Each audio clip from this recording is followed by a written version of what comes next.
Hello बच्चों, आइए दिए गए प्रश्न को समझते हैं। मान लीजिए कि त्रिभुज एबीसी और त्रिभुज डीईएफ समरूप हैं, तो इनके क्षेत्रफल क्रमशः 64 वर्ग सेंटीमीटर और 121 वर्ग सेंटीमीटर है। यदि ईएफ की माप हमें दे रखी है 15.4 सेंटीमीटर, तो बीसी की माप ज्ञात कीजिए। तो आइए इसकी मुख्य अवधारणा पर चर्चा करते हैं। मुख्य अवधारणा। समरूप त्रिभुज क्या होते हैं, सबसे पहले ये समझते हैं। वे त्रिभुज जिनके दोनों संगत कोण समान हो और उनसे संगत भुजाएं समान अनुपात में हो, वे त्रिभुज समरूप त्रिभुज कहलाते हैं। तो अगर त्रिभुज 1 और त्रिभुज 2 आपस में समरूप है, तो हम इसे इस प्रकार लिख सकते हैं, त्रिभुज 1 समरूप त्रिभुज 2। ये जो बीच का चिन्ह है वो उसकी समरूपता को प्रदर्शित करता है। अब समरूप त्रिभुज की एक प्रमेय होती है, वो क्या होती है?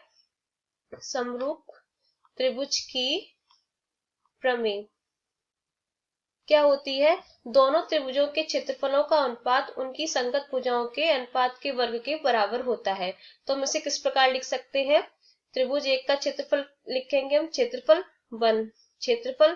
1 बट्टे क्षेत्रफल 2 बराबर संगत भुजा 1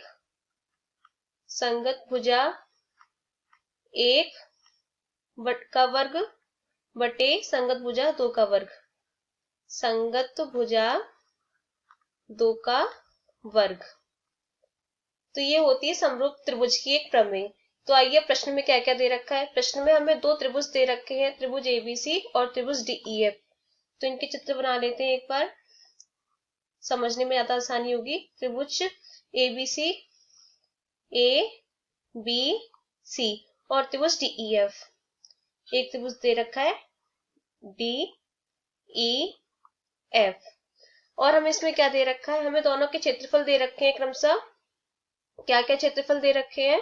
पहले त्रिभुज का क्षेत्रफल दे रखा है, त्रिभुज एबीसी का क्षेत्रफल, त्रिभुज एबीसी का क्षेत्रफल, ए बी सी का क्षेत्रफल दे रखा है 64 वर्ग सेंटीमीटर।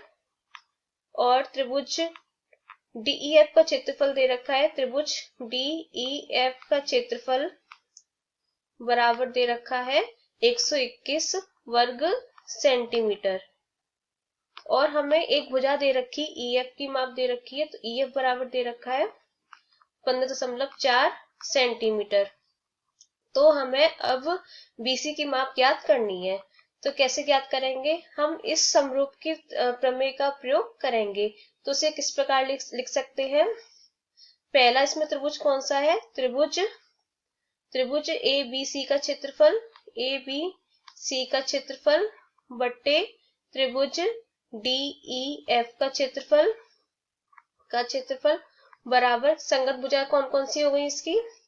पहले त्रिभुज की संगत भुजा हो गई बीसी, दूसरे त्रिभुज की हो गई ईएफ। तो यहाँ से क्या लिखेंगे? बीसी का वर्ग बटे ईएफ का वर्ग। सभी के मान रख दीजिए यहाँ पे। त्रिभुज एबीसी का क्षेत्रफल कितना था? 64। डीईएफ का क्षेत्रफल 121 बराबर बीसी हमें ज्ञात करना है, तो बीसी का वर्ग बटे ईएफ का माप हमें दे रखा है 15.4 का वर्ग।